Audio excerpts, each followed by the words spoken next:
नमस्कार दोस्तों, मैं हूं मनीष और आप देख रहे हैं फार्मा विद मनीष। पिछली क्लास में हमने इंट्रोडक्शन टू फार्मास्यूटिक्स को डिटेल में समझा था।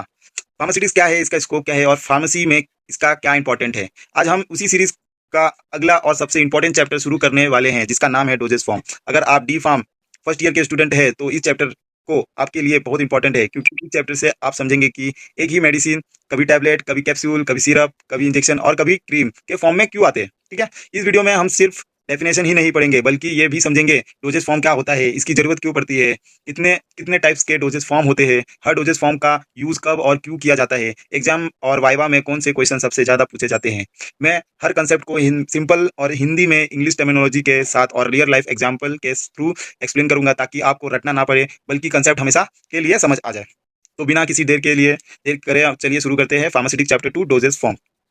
तो दोस्तों चलिए, एक ही मेडिसिन कभी टैबलेट, कभी सिरप, कभी इंजेक्शन और कभी ऑइंटमेंट में क्यों क्यों मिलता है, अलग अलग फॉर्म में क्यों मिलता है। अगर सब में ड्रग सेम है तो फॉर्म अलग क्यों है।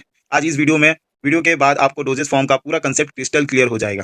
ठीक है, तो डोजेस फॉर्म क्या होता है। तो सबसे पहले, डोजेस फॉर्म वो फिजिकल फॉर्म है जिसमें ड्रग को पेशेंट को देने के लिए प्रिपेयर किया जाता है। ड्रग को डायरेक्टली पेशेंट को नहीं दे सकते, इसलिए उसमें एक्सीपिएंट मिलाकर एक सूटेबल फॉर्म बनाया जाता है। ठीक है, उसका फॉर्मूला क्या होता है। ड्रग ड्रग का मतलब एपीआई, एक्टिव फार्मास्यूटिकल इंग्रेडिएंट, फिर एक्सिपिएंट ऐड करके फिर उसको डोजेज फॉर्म में बनाया जाता है।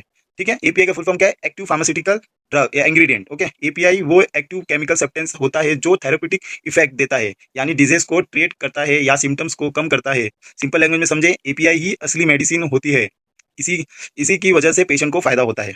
एग्जाम्पल समझो, पैरासीटामोल। पैरासीटामोल जो ड्रग है उसको एपीआई बोलते हैं। उसका काम क्या करता है, फीवर और पेन को कम करता है। ठीक है, सेकंड एग्जांपल ले लो, मेटफॉर्मिन टैबलेट। मेटफॉर्मिन शुगर को कम करता है, तो मेटफॉर्मिन जो है वो एपीआई है, active pharmaceutical ingredient. Okay, excipient वो इनएक्टिव सब्सटेंस होते हैं जो एपीआई के साथ मिलाए जाते हैं, ताकि डोजेस फॉर्म बनाना, उसे यूज करना और स्टोर करने में आसान हो। सिंपल एग्जांपल में समझो, एक्सिपिएंट मेडिसिन को सपोर्ट करता है लेकिन डिजीज को ट्रीट नहीं करता है। एक्सिपिएंट की नीड कब पड़ती है, यह काम कब करता है, टैबलेट को शेप देता है, टैबलेट को टूटने से बचाना, टेस्ट इंप्रूवमेंट करना, कलर और अपीयरेंस देना, शेल्फ लाइफ बढ़ाना, टैबलेट का जो शेल्फ लाइफ है उसको बढ़ाना, इसलिए वो सब एक्सिपिएंट यूज किया जाता है। ड्रग रिलीज कंट्रोल करना, मैन्युफैक्चरिंग को बनाना। ठीक है, तो ये सब है। अब हम समझते हैं सेकंड, डोजेस फॉर्म की जरूरत क्यों पड़ती है। तो पहला है एक्यूरेट डोज। जैसे टैबलेट होता है, देखो 500 mg, 250 mg, तो टैबलेट में आता है। जो सिरप आता है, पेशेंट को ज्यादातर बच्चों में 5 ml सिरप देते हैं। ठीक है, ऐसा पेशेंट को एग्जैक्ट क्वांटिटी मिलती है। फिर सेकंड है इजी एडमिनिस्ट्रेशन, मतलब बच्चे लोग टैबलेट नहीं ले सकते, जैसे जो छोटे उम्र के 5 साल के नीचे रहते हैं, तो उनको सिरप दिया जाता है। बड़ों को टैबलेट दिया जाता है, और जब पेशेंट अनकॉन्शियस रहता है तो उसमें इमरजेंसी में इंजेक्शन दिया जाता है। ठीक है, फिर थर्ड है, हम पढ़ेंगे टेस्ट मास्किंग। ठीक है, पैरासीटामोल या कोई भी ड्रग है जो बहुत टेस्ट में बिटर रहता है, ठीक है, तो उसमें हमको मतलब जैसे एक्सीपिएंट में फ्लेवरिंग एजेंट मिलाना पड़ता है। सिरप में भी सेम रहता है, ड्रग में फ्लेवरिंग ऐड करते हैं तब वो उसमें का जो बिटर टेस्ट रहता है वो चला जाता है। ठीक है, फिर पढ़ते हैं प्रोटेक्शन ऑफ ड्रग। कुछ ड्रग मॉइस्चर, एयर और लाइट से खराब हो जाता है, तो उसके लिए टैबलेट को कोटिंग करना पड़ता है, जिससे टैबलेट खराब नहीं होता। ठीक है, कोटिंग।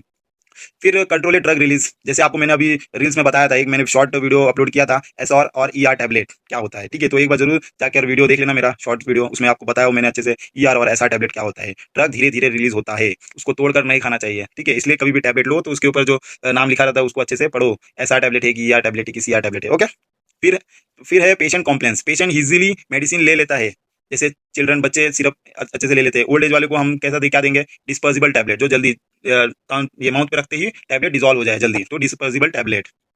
फिर है साइड स्पेसिफिक एक्शन, जैसे आई ड्रॉप हो गया, उसमें आई क्रीम आता है स्किन के लिए। ठीक है, स्किन में nasal drop, nasal spray, suppository rectum, ये सब। ठीक है, आइडियल डोसेज फॉर्म की कैरेक्टरिस्टिक पड़ती है अभी। ठीक है, कैरेक्टरिस्टिक क्या होता है, सेफ, इफेक्टिव, स्टेबल होना चाहिए, इजी टू यूज होना चाहिए, इजी टू ट्रांसपोर्ट होना चाहिए। ठीक है, easy storage, good appearance, accurate dose, economical, patient acceptable होना चाहिए, सबसे बड़ी इंपॉर्टेंस है। ठीक है, अब हम पढ़ेंगे क्लासिफिकेशन ऑफ डोजेज फॉर्म। इसका क्लासिफिकेशन ये सब बहुत पढ़ लेना, ये सब एग्जाम में आता ही आता है। ठीक है, पहला है सॉलिड डोजेज फॉर्म। इसमें 3 प्रकार के होते हैं, हम लोग सब पढ़ेंगे अच्छे से। पहला है solid dosage form. Solid dosage form में क्या क्या है, tablet, capsule, powder, granules, lozenges, sachet, pills, ये सब। फिर दूसरा है liquid dosage form. Liquid dosage form में सॉल्यूशन, सिरप, सस्पेंशन, ठीक है, emulsion, drop, elixir, linctus, mouth wash, gargle, ये सब बहुत सारे एग्जाम्पल है। सेमी सॉलिड डोजेज फॉर्म, जो semi solid, ointment, cream, gel, paste, jelly, ये सब। फिर एक लास्ट है गैसियस डोजेज फॉर्म। गैसियस जैसे इनहेलर, अस्थमा के पेशेंट लोग को यूज होता है, एरोसोल, नेबुलाइजर, भाप लेते हैं, देखो। फिर हॉस्पिटल में ऑक्सीजन रहता है, मेडिकल गैस बोल सकते हैं उसको। फिर हम पढ़ेंगे रूट वाइज क्लासिफिकेशन। ठीक है, रूट वाइज क्लासिफिकेशन मतलब टैबलेट को किस किस तरह से हम एब्जॉर्ब कर सकते हैं। ठीक है, तो जैसे ओरल, हम लोग ओरली ले सकते हैं, क्या क्या, tablet, capsule, syrup, parenteral, injection. ठीक है, फिर टॉपिकल, टॉपिकल में स्किन में, ठीक है, जैसे क्रीम हो गया, ऑइंटमेंट हो गया, ट्रांसडर्मल हो गया, पैच हो गया, नेसल स्प्रे हो गया, ठीक है। फिर बात करते हैं ऑप्थेल्मिक के लिए, आई ड्रॉप, ठीक है, ईयर ड्रॉप। फिर सपोज रेक्टल के लिए आएगा suppositories, vaginal vaginal suppositories capsule रहता है। फिर पेसारीज। फिर ये सब पुल्मोनरी में के लिए इनहेलर रहेगा। फिर हम लोग एग्जाम्पल के साथ समझते हैं, जैसे टैबलेट, पैरासीटामोल कैप्सूल, अमोक्सिक्लिन सिरप में रहता है ज़्यादातर कंटेंट, एम्प्रोक्सोल, इंजेक्शन में सेफेक्ट्राजोन, जैसे क्रीम में हो गया क्लोट्रिमाजोल। ये सब आप जब सर्च करोगे या कहीं मेडिकल में जॉब करोगे, पार्ट टाइम जॉब करके देखो, सबको बहुत ज़्यादा बेनिफिट होगा। डी फार्म वालों आप लोग के लिए 2-3 घंटा फ्री में जॉब करो, लेकिन करो, उससे आपको प्रैक्टिकली नॉलेज ज़्यादा होगा, ठीक है। मैंने भी किया था, इसलिए मैं बता रहा हूँ। आई ड्रॉप में जैसे कि मॉक्सीफ्लॉक्सिन फ्लोक्सासिन ज़्यादा रहता है। इनहेलर में आता है सैल्बुटामोल, ठीक है। एडवांटेज क्या है सबका, डोजेस फॉर्म का एडवांटेज क्या होता है? एक्यूरेट डोज मिलता है, ठीक है। इजी ट्रांसपोर्ट होता है, इजी स्टोरेज होता है, better stability, taste masking, improve patient complaints, control release, ये सब एडवांटेज है, ठीक है। डिसएडवांटेज क्या है? Some patient can not swallow tablet. अब डिसएडवांटेज तो रहेगा ही, क्योंकि कोई कोई पेशेंट जैसे अनकॉन्शियस है या वो नहीं सॉलो कर पाता टैबलेट, तो उनको उस टाइम पे इंजेक्शन दिया जा सकता है, या लिक्विड मेडिसिन, लिक्विड लिक्विड में मेडिसिन रहेगा वो दे सकते हैं, ठीक है। तो बच्चों, वाइवा के लिए क्वेश्चन क्या हो सकते हैं, सबसे ज्यादा डोजेस फॉर्म क्या होते हैं, एपीआई क्या है, सबको मैंने अच्छे से बताया। आप रिपीट वीडियो वापस से देख लेना, आपको समझ में आ जाएगा। एक्सिपिएंट क्या होते हैं, टैबलेट और कैप्सूल में डिफरेंस क्या है, सस्पेंशन और सॉल्यूशन में डिफरेंस क्या है, क्रीम और ऑइंटमेंट में डिफरेंस क्या है, ये सब ऑइंटमेंट, सस्पेंशन जो भी है, टैबलेट, ये सब हम लोग नेक्स्ट चैप्टर में बहुत ही डिटेल में पढ़ेंगे। टैबलेट सस्पेंशन को कैसे वो किया जाता है, क्रीम है, ऑइंटमेंट में डिफरेंस क्या है, सब पढ़ेंगे हम लोग वापस, ठीक है। एग्जाम पॉइंट ऑफ व्यू से देखा जाएगा तो definition of doses form, need of doses form, classification of doses form, ideal characteristic, right advantage, ठीक है, ये सब अच्छे से कर लो।